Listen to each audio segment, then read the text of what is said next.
and welcome to another fun-filled and bonus episode of Fangirlz Assemble. We are typically on Sunday, but today we're doing a bonus special episode on Saturday. Ooh, it's a whole weekend of us. Fangirlz Assemble. We are typically, oh my god! Is it me? It's not me. Haha. Okay. I think it's the one drinking beer. It was me, you guys. All right, I'm sorry. Technical difficulties. Sorry, guys. Fariha's getting too lit on her side, and it's just...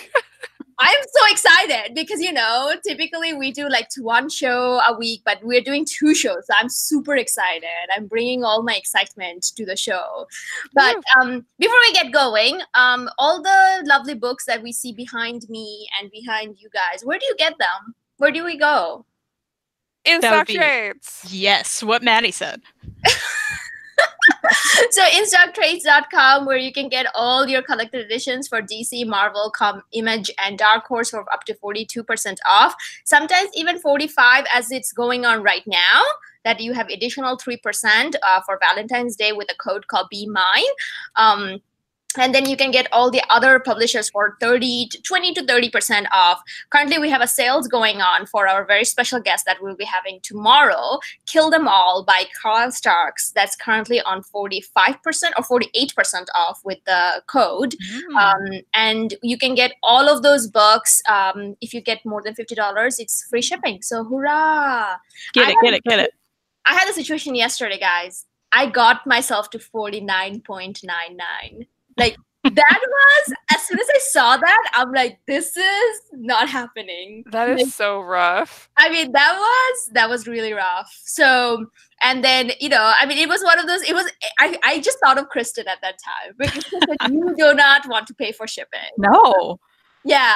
So I'm like, this is Kristan's ultimate nightmare, and I'm living it. It just make me get another, like, $10 book, probably, and I'd be like, that's fine. It's fun. I have to get it now. I have to. Oh, no. So, yeah. What I end up doing, I actually end up getting Immortal Hulk Volume 2. And I got like a $2 book, like a Spider-Man book that I'm planning on giving it to my friend's kid. But, now I got like 2 more books for $10 more just to save myself $4. Then I'm like, real smooth for you. Real smooth. Worth it. Yeah. Always.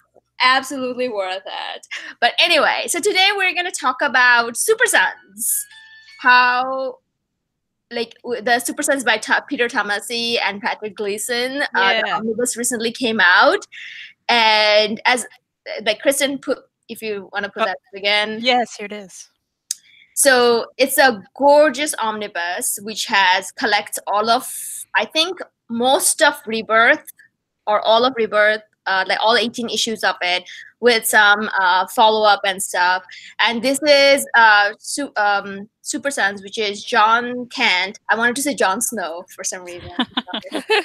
John Kent and Damian Wayne going around and getting up to no good and solving all, getting up to all kinds of adventures. So what do you think about this? Kristan, you go ahead first, because this is one of your first super books, I think. Supergirl being super was my first super book. Right. So I guess this is the second one. It's my only interaction with Damian and John ever. And everyone watching probably knows I am notoriously hating on Superman, as in I don't care. I just don't care. I don't even know that I'm hating. I'm just like, I don't care. I still didn't care. Newsflash, him in this book didn't care at all. No, he's a but I like his kid, so that's fine, right? He was just he's just boring in the book. Superman, he's just boring in the book, whatever. So I didn't care, but I liked his kid, so that's cool. I really enjoyed it. I didn't know that I would. I did hate the artist change in those extra issues, like toward the middle or so. Yes, hated that. Because who does the art in like the main stuff? Who is that? Jorge Jimenez. How do I say his name? Jimenez. I'm sorry. Jimenez, and then Patrick Gleason and Jorge Jimenez, I think, is the main artist. And I love him. It's very apparent when the artists change, you know it. Like, a lot of the time when the artist change, you don't feel it as much. But this one, oh my God, it hurt. Yeah, it hurt my eyes. My eyes. Like, this is the good stuff, right? That's the good stuff. Show it again. Sorry. Sorry. This is the good stuff. Yes. Okay.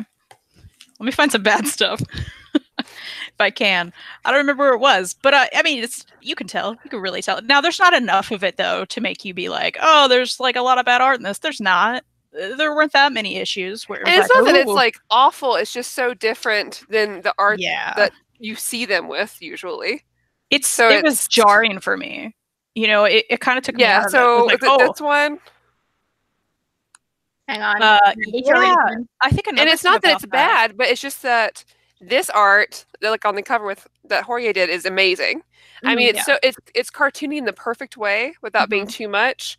And I mean, just everything about this art is beautiful and colorful and perfect for these two kids. Perfect like it's story, Well, and another thing, when the artist changes, like John especially, he's supposed to be like 10, right?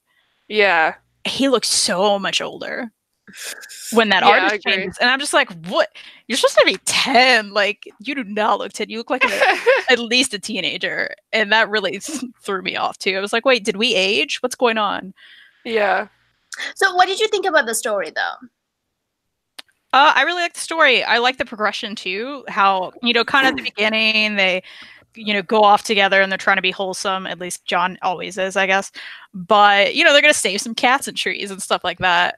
And then Damien's like, no, here's some real stuff happening. Let's get into trouble. Let's fix this. Let's do this. Let's do our dad stuff, right? It was really fun. It was like nonstop fun. And, I know, Fariha, you like to crap on Damien, right? I enjoyed Damien. I understand he's a little jerk at first, but he really becomes a really good friend to John, and that warmed my heart. I was like, oh, you're a dumb kid, but then you kind of grew a soul, and you're a good friend. Well, I have a love-hate relationship with Damien though, because he's one of those. He's like the same level of Quentin Quire in the X-Men. I want to hate him, but I can't because everything about him makes me want to hate him. But I'm like. But you. He clearly hasn't had the perfect childhood like John has, Which, by the way, is why Superman's boring. Stop being so perfect, right? I'm bored with that. Hashtag stop being so perfect. Hashtag I need flaws. You can love him, Maddie. That's fine. Everyone else does. Just me. That's okay. Well, but the thing is, I felt like So you definitely should read Batman and Robin by also Peter Tomasi. Well, I want to, but that stupid omnibus is out of print now. So is it? Yeah. Yeah, it is. I was immediately where can I find Damien? Because I wanted people in groups like ours. Yeah, that's why. We're so damn helpful to each other. Yeah, and I of course got this right whenever I wanted that omnibus suddenly, and then it was gone. I was like, great. Yeah. Oh, it'll pop up though. Okay, I'm gonna keep my eyes open for it. If you see a good deal, I'm gonna send it your way. Awesome. But I think that's where I first kind of got to know and love Damien. I'm like, I hate you, but no, I can't. I love you. You're you. I think Damien especially shines in Super Sense. Right. And I've read him in Teen Titans also. But for this, I think this is the perfect place for Damien. Mm-hmm. Honestly, if he could exist almost primarily 100% in Super Sons and that's it, if this could be forever ongoing series, it'd be perfect. Because I think he's much more endearing in contrast to John. The two of them are such a fun little team. And, it makes Damien's quirks, I think less annoying for some readers than it would be otherwise. Because the two of them are just so cute. They're so cute. Because you just got little Damien Punk, who's just nah, man, let's break the rules. You don't need rules. I've never had rules. Well, let's go. And then you have John Kent that's but I want to go do my homework. And they are just so cute. I want everything for this series. I think this should be a DC staple from now on, honestly. Mm-hmm. This should always be it should always be ongoing. They should always have this. There should be cartoons. They should just go all the way with this show. Or with this property right here. And because John Kent is the most adorable little cinnamon roll ever. He's just adorable. And I love him. He's so cute. And they still get real in this book too. It's not like that's just like everything's hunky-dory perfect, because like they see a dead body and stuff. Like they go through stuff, right? And John's like really has to, go through all this, because he didn't know about his dad right away, and he didn't know about himself right away, and he didn't know about all this stuff. Which I need you to read Road to Rebirth, Kristan, because it gives a good backstory on like I'll write it down. Well, like the rebirth in general, that whole, but also like where this Lois and Superman and John Kent come from, because they're not from this universe and timeline. They're from from a previous one, because of course, comics. Always, what are you gonna do? But I think it makes their story a lot more endearing too. But man, I can't get enough of this book at all, and I recommend it to everyone. If they're like, I don't know what to read, or like I don't know what to start with DC or Rebirth, I'm like, Super Sons for sure. I think anyone can like Super Sons, personally. And it's very self-contained as well. Like I didn't feel like I needed to read anything else. I just kind of, because I haven't read any of the Rebirth stuff just yet, because I'm planning on doing that at a later time. But I went into it, I just knew Superman, Batman, Damian, John Kent, and I was fine. Yeah. And I knew even less. And I was fine. So yeah, because all the crossover stuff, it doesn't tie in with the overall universe, which is good. And it's good that Rebirth has some books like that you don't need to know about whatever event's going on, which I appreciate, because I don't think that you can say that for every DC line. And I think there's a lot of like there's some Marvel books you can't say that for either, because it ties in overall with what's going on. Oh my god, Marvel is bad at that. They're notorious about no, that's not even. But this one is good, because it just continues to exist without it. And DC didn't make a lot. I mean, as far as I know, DC didn't make some of the dumb decisions they made with other series that they have ongoing. Because like Titans and Teen Titans are bad now, right? So because they made some dumb decisions, and by some people I mean Tom King. Looking at you.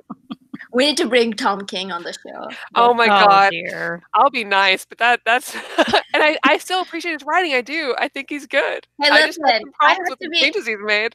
I had to be nice to Terry Moore, even after A Stranger in Paradise. So but you love his other work too, though. Like, well, you love his other work. Like, no, like I mean, Vision. Come on. So I love Vision. Yeah. Did you read Vision? And I love the majority of Batman minus the wedding. Oh yeah. Apparently the wedding's gonna come back again because they're together again. Well, I'm sure, because he said like it's gonna take 100 chapters and we're only 50 chapters in. If I hear one more bullshit, Batman can't be happy, he's a loner. Fuck you. Sorry. He has a whole ass family. Okay, the man's a softie. We can all stop this whole Batman has to be alone and sad or else he can't fight for Gotham. I'm over it. You know who's boring? Batman. Superman is a regular. Batman's boring. I'm over Batman. I'm over all his figures, and I love Batman. So that's how I feel with current DC. All right, so I thought the exact same thing as you guys did. They're adorable kids and doing adorable stuff. Although, but I have a but to this. A little part of me kind of wanted them to be swapped a little bit, because I don't know, like when reading the two of this, I was wishing that Damian was more like John and John was more like Damian, to kind of have a contrast between their father, because at this time they're just minifigures of their fathers.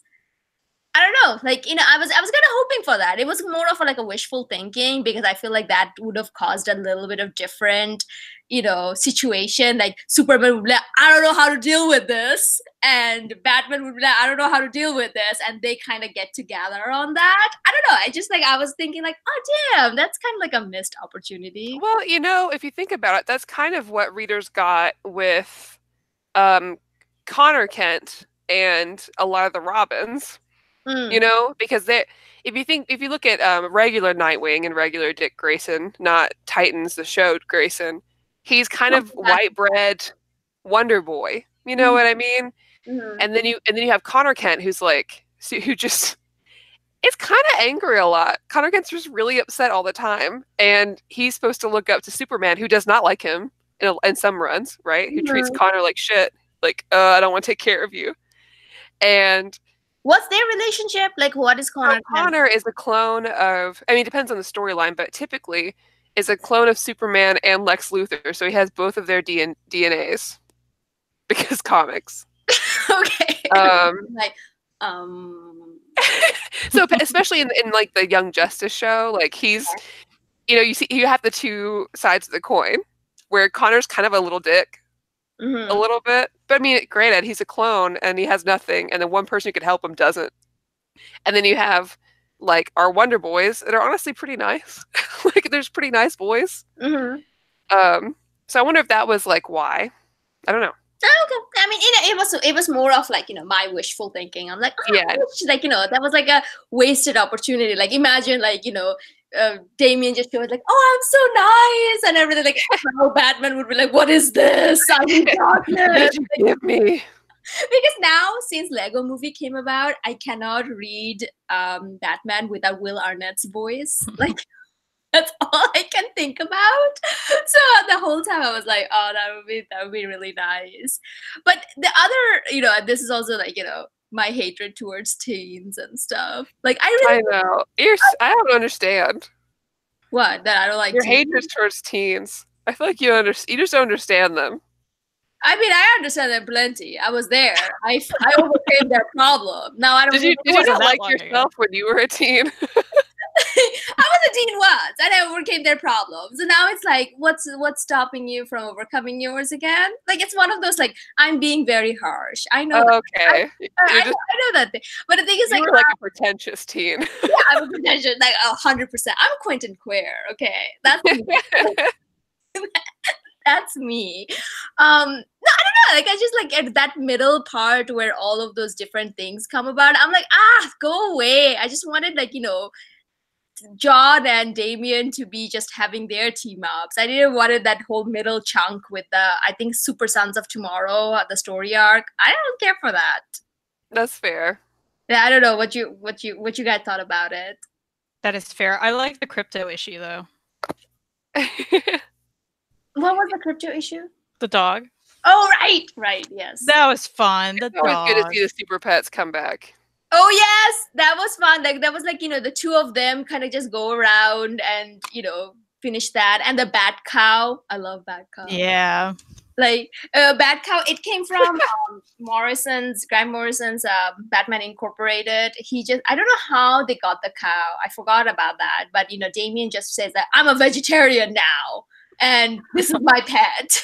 I was very happy to see that he's back. Like, that's adorable. That cow is back now. I'm like, oh, that's awesome. Yeah, Grant Morrison actually, because he's vegetarian, he turns all his characters vegetarian. It's a thing that he does. So that's funny. Yeah, he done it with Damian. Because if you read his Animal Man, that's one of the things that he talked about. He's like, he says to the characters like, well, you're vegetarian because I'm vegetarian.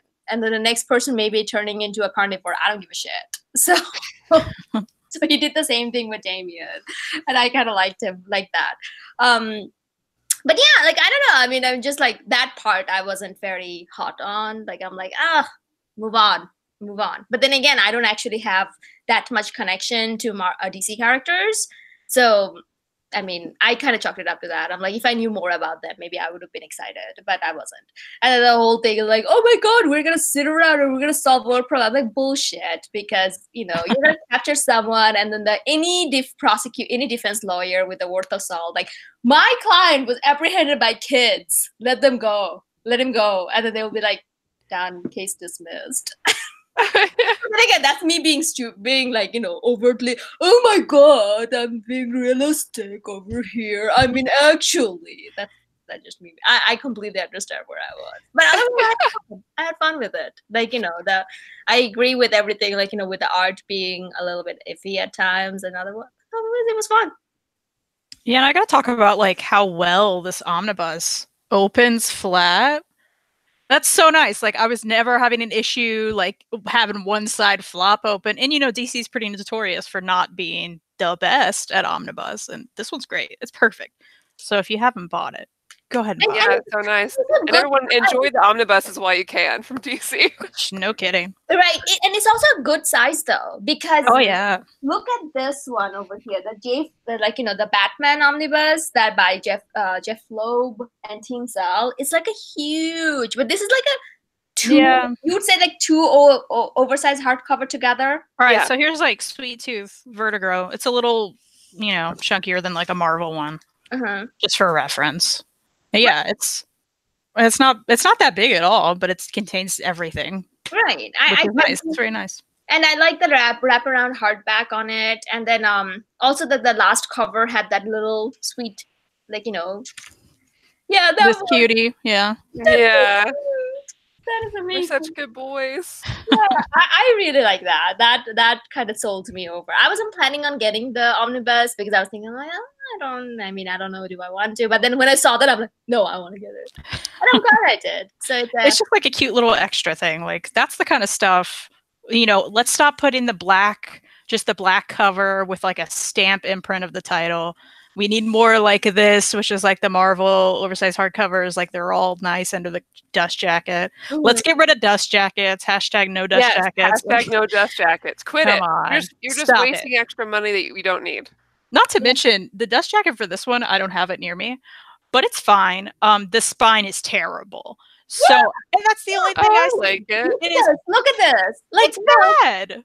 It's so bad, especially when the front's very nice. The dust jacket itself the front's nice. a lot more colorful. But that font. I was hoping that they would have like two of them either up there or like. That would have been cute. That would have been cute. Instead, it's boring white. That font is awful. Like, what are they doing? Right. Well, regardless, no dust jackets. Because That's right. why would you go ahead and make the art so beautiful under the dust jacket, but then I can't show it off? I'm sick of that. I'm over it. Hang on. You guys keep talking. Let me show you a dust jacket that everyone should. Well, it's not a dust jacket, but it's a cover or the spine. Hang on. Okay. I like how every show eventually devolves into how a book feels and how dust jackets are the worst. Yeah. Because I truly believe that. Well, and I like this wraparound art, Yeah, it's so nice. And then you never get to like show it up on your shelf. What's the point? It's nonsense. So this is a complete collection. So it's not necessarily, but speaking of dust jacket, like it's spine. Look at the spine of the astonishing ant. Oh yeah, it's perfect. There's like this ants just running around. Like some little nice details. What's the big deal? Like, why can't we do that for everything? It's so cute because the cover itself is just amazing. Like it's him going to different sizes, like or growing back and forth. And then this is also. I recommend everyone to read this book. By the way, I'd like to. Yeah, but on my list. But the thing is, like this little thing. Like once again, this is one of those books I wasn't planning on getting it. Someone showed that on the group. You're like ants on the spine. Yeah. Actually, that makes me want it too. I was already interested, but that makes me want it. Now I can't. Like this is like Scott Lang, and I cannot think about. Like I was thinking Paul Rudd. Like this is Paul Rudd going around. And, I'm into that. Yeah. Oh, I get to see him at C2E2. Oh, yeah. Amanda booked a photo shoot with the whole Clueless cast. Oh, okay. And she was so sweet because she said, "Oh, do you want to go with me? Because I can bring a friend." And I was like, "Yes, yes." Because I love Alicia Silverstone too. Because I'm a big fan of the old Batman movies. Don't at me about it. I love them. I don't care what he says. So yeah, I get to see him too. I'm excited. Nice. Oh, speaking of you guys can follow us on Twitter now. It's at Fangirlz Live. So go follow the account. What is it? At Fangirlz Live? Fangirlz Live. Fangirlz Assemble was too long. Oh, yeah. So Fangirlz Live with a Z, right? Yes. Yeah. So please do follow us there because we want to create enough base so that we can go into other people's, like slide into other people's DM and ask them to come over to our show. Like that's what in the chat, guys. So if you don't know what I said, it's in there. Yeah. So please do that. But anyway, so what's the final thought on Super Sons? 10 out of 10. A+. Great. Get it. Yeah. Right. Yeah, it's gonna be. If you want fun, get it. And now that it's an omnibus format, I mean, forget about it. That's like the perfect way to have it. Yeah. And the thing is, like, it's also very cheap. Like, like it's only what, $75 full retail price, which means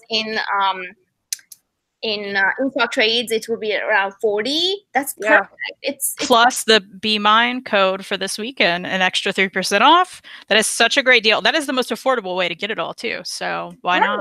Yeah, go ahead and get it. So yeah, I mean it's a full 3 out of 3 fangirls approved. So yay for I think you guys with my thumb. I don't know. I can't do that. You can't? So No. this is a special thing. I That's did. double joints. That's what that is. Okay, well look at that. Maddie can do it too. Well, so, yeah, look at that.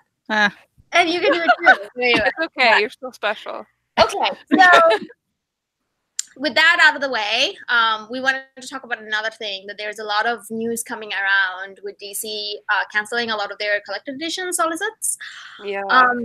And we don't know anything about. We don't have an insight. If only. Yeah, if only, but we don't. So I think like what we want to do, like talk about is like what's going on. They're canceling a lot of upcoming, collected editions. People are losing their minds about it. I'm personally not losing my mind about it. Do you know why? They need money. They're a business. They're going to resolicit some of this stuff. You just have to wait. Yeah. And I never thought about the cost of omnibuses. And I don't know what it's like for a big corporation, of course. But I never thought about it until we talked to Terry Moore last week, and he described like some of his overhead related to omnibuses versus its other. So different for a corporation, though. I was like, oh yeah, I never thought about that. But yeah, I mean, they probably pay $1 for this. Huh? They probably pay like $1 for this. Probably.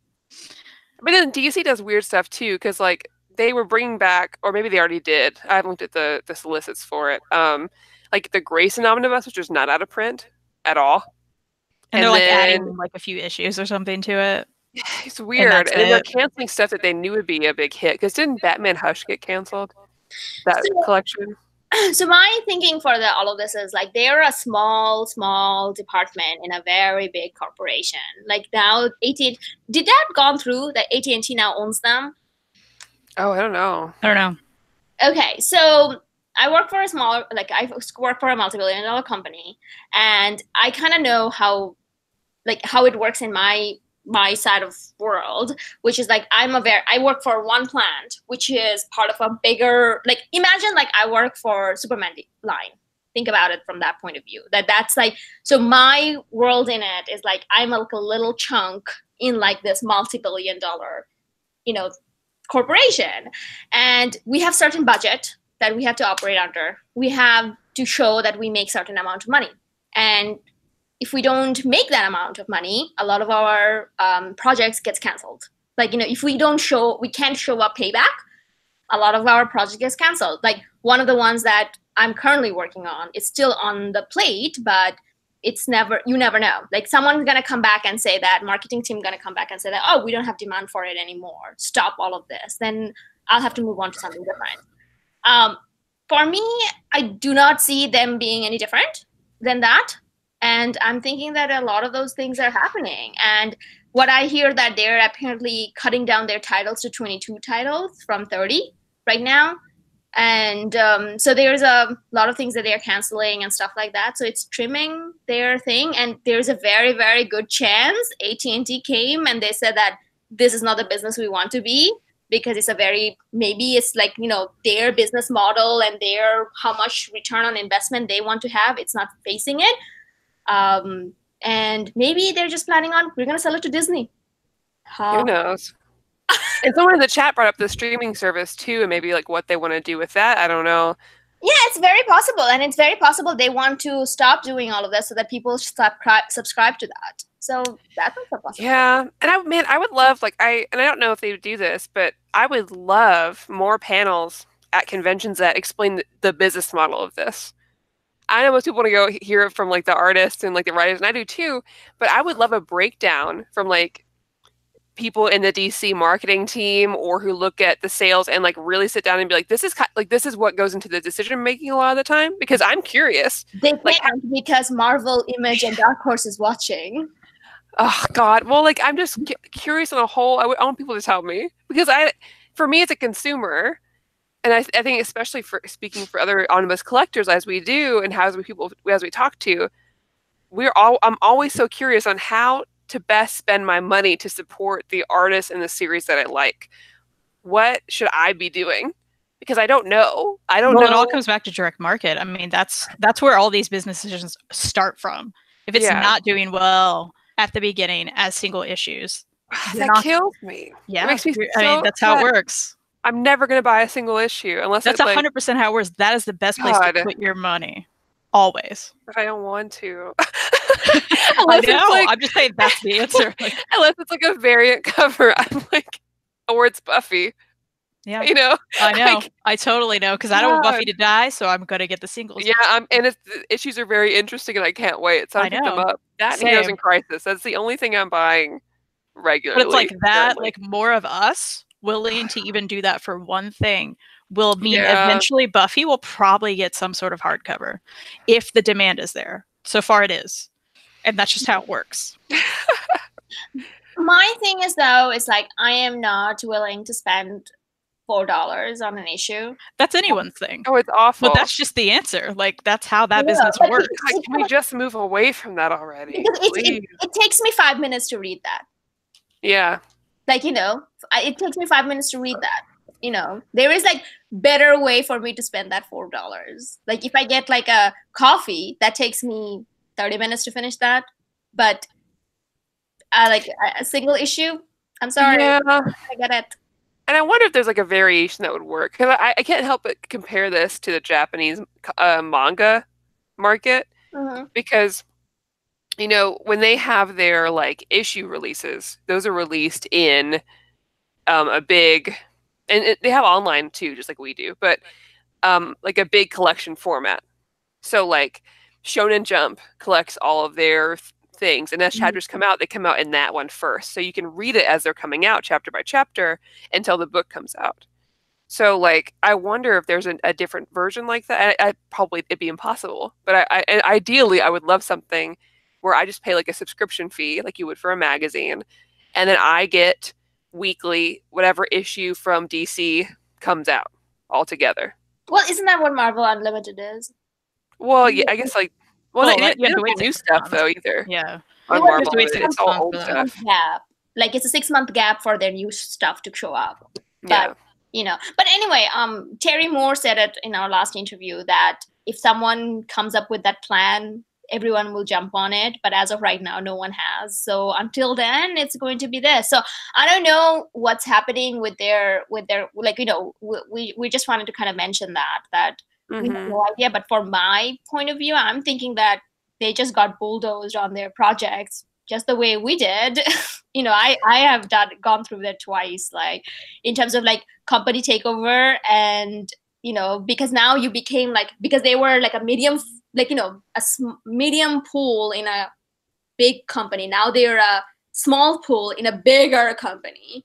So you know, it's one of those things, like depending on, because, and that's also something that I think a lot of people don't realize, is just because we live and breathe this, rest of the world is not. Like it's no, absolutely. Like absolutely. I mean, a lot of people do not realize this. Like no one at my work cares about what got solicited, what got canceled. This is not something that the world revolves around. What I hear though, they would ask about like, oh, isn't there like a new Batman movie coming out? Guess what? They care about that. But no one, I have not seen a single person saw the movie and thought that, let me pick up that Super Sons Omnibus. It never happened. I'm sorry, people.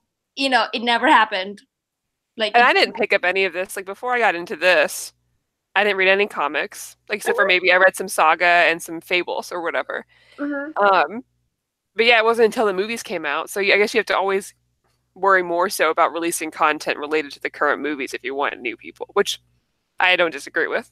No, and the thing is, like, people get upset, like, oh my god, they changed Guardians of the Galaxy to be the movie. Yeah, guess what? They have to. They have to. Like, hey, listen, dum-dum. Hey, idiot. Guess what? They have to. Even then, my friend who loves everything about Guardians, like, she's the one that cried when James Gunn was fired. Like, it was a thing, guys. I cannot get her to read a comic. She's like, no, I can't follow thought bubbles. I am not going to. Which is oh my gosh, you can. You can. That's okay, but that's okay because because I showed her one like the guard like from the annihilation. I showed her what Gamora looks like on that. She's like, no, hell no, I'm not reading this. What is this? This is not the Gamora I know. I mean, that's true. The Mantis in the comic books isn't, my sweet baby angel. Right. I still love her, but she's like a totally different character. Right. Although I hope that they introduce her more like Mantis in the movies personally, but that's okay. Yeah, I mean that's also another thing. Like people often forget that. Like everyone thinks that, oh my god, because I'm living and doing this, everyone else is. No, everyone else is not. Like I know that. Like, come on, it's not the same. So if you think about the profit margin, it's very, very low. Because here's also another thing. Like everyone was clamoring for like hardcover for Terry Moore stuff. It's not sold out yet. Like we have 3,000 people in our group. I mean, they're down to 100 though. That's something. Well, also this is only the release of his new series, not the old one. Even then, but that's what I'm saying. Like you would think the way people talk about it. Oh my god! As soon as the news comes around, all 3,000 it'd be sold out in like an hour. Yeah, in an hour. It didn't happen. That's what you gotta get those big guys talking about it. You have to get people to talk about it in the same way they talk about the Conan Omnibus. And then it would sell out. That's what you need. You just need. Yeah. And that's why he talks a lot of it's word of mouth. And even now, even with the big lines, a lot of it's word of mouth, like in the group or in shows like ours, or it's just by people being like, "Oh my god, you've got to get this omnibus. It's going to sell," and creating that like fanaticism for it. Or else it and a lot of people can't get over $11 shipping. So. Oh, that's true. That's I did it anyways. I was like, "Fuck it." I understand, but there's 95 in stock, Nicholas says. So okay. It's getting down. No, and it's a small print run. It's a small guy. You had to have read the other series to even understand the series. No, I get that. But I'm talking about the way people talking about it in the group. Like you'd think it would be. It's still, if you put all those people together, that's not that many people, though. Right. That's exactly what I was trying to illustrate. Yeah. Like, never that many people. Like, unfortunately, that's what it is. Like, I mean, there's a lot of series that I love so much, but it's like, But one thing that I realized that Marvel has learned from their past, all their things, now they are doing one interesting thing that they're doing, kind of low key, is that a lot of the series that they would previously say that, oh, it's going to be a full series, and then 10 issues later, it's canceled. Now they're going on, it's going to be a miniseries from get-go. Like, it's going to be a 5-issue miniseries. We're gonna see how it is, and then they're gonna come bring it back. So now people know that they're gonna, look into it according to that from that point of view, and then see how it goes. So I don't know if that's a way. Yeah, I think that's hard too. Like, I wonder how. I know how I feel reading Marvel. I know how we feel about reading a lot of Marvel stuff that gets canceled early. Oh my god! But I wonder, like, do you? I mean, there's no perfect answer for this. I'd have to go back to school and do a research project on it with surveys and shit. But like, I wonder how much reader confidence you lose, because we're gluttons for punishment. We keep coming back to this stuff. But if I was a new reader, it's like, why do all of these like female stories that I love get canceled after like 1 volume, 2 volume, or their story doesn't go anywhere? They're only permitted to have this small little bit, and then that's it. Why would I keep buying anything from them when there's no promise? Well, and that goes back to like, the people who are still buying singles. So many of those are people who have been doing this for 20 plus years. And, it's not everyone, but a lot of that market doesn't want those female-led books. And if they're not, again, doesn't want to buy floppies. Yeah. So, and if that market isn't doing well, we see it get canceled, and then there's like 2 trades and it's done, and we're sad forever. Well, the thing is that now they're doing like the digital only for a lot of those things. So they're doing some different stuff though, because now if though from the get-go that this is a limited series, this was supposed to be like, you know, and they actually put it on the cover. Now it says 1 of 5 or 2 of 5. Which I like. That's very helpful. So if people are going there and they're actually looking at it from that point of view, they're like, oh, okay, so this is 5 issue. I know that it's gonna be 5 issue. So it's not, there is no expectation of set. That's what there's a huge commitment there. Me just be like, oh, I'm not gonna buy this. I'll wait for the trade then. Like with the Mara series and a couple others, I was like, oh, okay, so this is gonna end after a bit. Yeah. I'll see it when it's at a trade. Yeah, me too. I'm waiting for the Shuri trade to come out. Yeah. I ain't getting that. Like, I'm sorry. I'm not paying for, I'm cheap like that. I'm not paying for that. And it's sad. I don't know what else to do. Like, you know, I wish I had unlimited income so I could do all of this, but unfortunately I don't. Well, and to make it to the point where, you know, because eventually they're going to have to realize that continuing to do floppies isn't the way to go. Like, it's just not. Your old-time readers are going to appreciate it. I still love variant covers. I think there's something to be said about those. But if you're going to bring new readers on, they're not going to buy floppies every week. That's not going to happen. So you're going to have to move to trades and whatever, or digital or something else, because this is not sustainable in the long run as a business model. And it's just not. Because Image is doing some trade-only things now. They're trying that out. I think a lot of other people, because it is the big 3 now, isn't it? Like, maybe they'll follow suit. And they'll be like, we should definitely just go straight to trade for this. Well, the other one, the new publisher, TKO, that came out, I like what they're doing. Yeah, they're doing some interesting things. They're like doing digital. They're like, and it's kind of like a binge style, all 6 issues out at the same time, or you can get the trade. It's kind of, I'm kind of keeping an eye on them, try to see that how they are doing, and they kind of grabbed some really high profile writers from the get go. So, you know, it's I'm interested to see how they go, like what they end up doing. So, you know, and those trades are actually oversized as well. So, hey guys, I'm gonna bounce out. Okay, I'll be here for the long run tomorrow. All right. Good night. Right. Have a good night. Good night. See you guys. Yeah, see you guys. Bye. Anyway, I was just gonna say, I'm wondering how they're doing, because, you know, they have their all-star cast with the first 4 books. They've announced some with some more, like, they're all all-star Hollywood. Those are the writers and artists we know, which is creating interest. But I think they also only like sell in comic shops, right? And that's another interesting aspect. Like, they're not in bookstores, to my knowledge. No, they have their own site. Right. I'm just saying they also have comic shops, but like, you can't walk in a Barnes and Noble or whatever and get one of their books. And there is still a market for that, because you're still paying full price. And that's another thing that hurts me a little bit as someone who loves it stock trades. Right. I can't get those books on there. And I'm like, well, I got to pay full price for a trade. Like, that hurts my soul. Just like paid for shipping. It hurts my soul. I know. I'm completely with you. Like, it's because, like, when you get people to kind of be okay in one way, that it just doesn't, like, you know, then people just hard pressed to pay more money or things like that. So I don't know. I don't know what's going on with the DC, but I really hope that either they get their act together or sell themselves to someone else who will help them. Like, I don't know. Like, I think we'll see some of the stuff resolicited later on. You think? Yeah, it'll just. Do you honestly think though? Because it's something that my sister was telling me, and she is not into comics. She so excuse her and all that. Like, she was saying that eventually they will probably sell it to Disney. Like, I think that would create a monopoly, though, wouldn't it? I mean, here's the thing though, because this is one of the things this is how Disney. It's actually Disney's fault, the way they kind of defined IP, because they were actually the only, like, one of the person. That's one of the reason, you know, how it kind of keep on shifting, how many years before it becomes public domain. It's actually because of Disney. Like, I think I heard that. Yeah, because they want to keep holding on to Mickey Mouse, they kept on shifting it.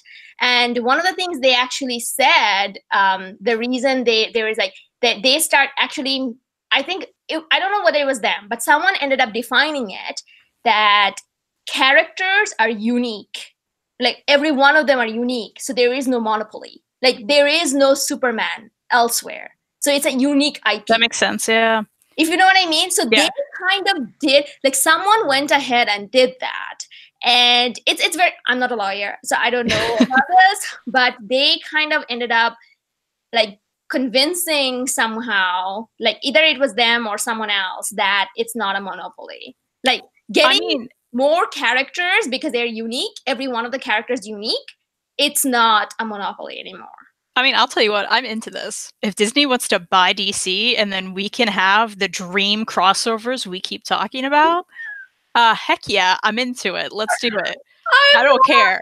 I'm not into it in the sense like they will end up cutting characters. They will be like, okay, we can't, like, you know, it's like there's too, it happens all the time. Anytime two companies get together, there's always need some of those characters, right? It's fine. I don't know. I feel like they would no. I'm fine. It's fine. It's one of the like I think someone mentioned it, that it's like peanut butter and chocolate together. Delicious. Is it? Is it? Have you heard of a Reese's? Yeah, delicious. You just made my point. Good job. And you agree with me, so it's fine. All right, Reese's, but I don't know. I feel like it's like a weird but like thing. I don't know. I wouldn't be, because I feel like in that case, like a lot of smaller characters will be on the chopping block. Like one or the other will go, because I know the Punisher will always be there because he's like well, then you should be fine, right? I know I should be fine then, right? Like I love Punisher. Punisher, Cap, they'll still be there. It's fine. No, I don't know. Well, I don't know. Yeah, they're gonna they're gonna bulldoze Cap in favor of Superman. Like, no. Okay, see, I would have a problem with that. Actually, if Superman's gonna be involved in my Marvel characters, you know what? They should. You're right. I'm with you now. They should stay away from each other because I don't want that. At the end of the day, we have no idea, because it's like those billionaires, whatever they're doing in their boardroom, they're gonna do whatever they're gonna do. Fine. Yeah, they're gonna do whatever they're gonna do. Only thing we can do is like, oh, okay, like we don't really know what to do we? Yeah, we don't. So, other than we definitely must shop at InStockTrades.com. That's correct. Where you can use the code BeMine for an extra 3% this weekend. Of course, I put in my order on Thursday right before it went live, so I was that person. But you can be not that person and get your extra 3% off. Get that Kill Them All. It's on the front page. It is a great price right now. Kyle will be here tomorrow. Yes, and we're very, very excited to talk to him about that. And you also get like free shipping on $50 or more. But anyway, so with that, I think it's like a good time for us to stop. We talked about having I talked about having a different rant, but it's okay. We'll save that for another day, because I would like all three of us to rant about the same thing. Yeah, we'll have a good rant day. Yeah, we'll have. You guys can look forward to that next show after Kyle. We'll have a rant day. Yes, so we're very excited to have Kyle on the show, and please tune in. He is super fun. He's my friend. He's very funny, and he is good at ranting too. Maybe we can get him to rant. He's a real that's how we pick our guests, though. If they know how to rant, we're like, you can come on. Yeah. Anyway, all right then. Have a good night, and we will see you tomorrow at 8 p.m. Eastern Standard Time. Good night, everyone.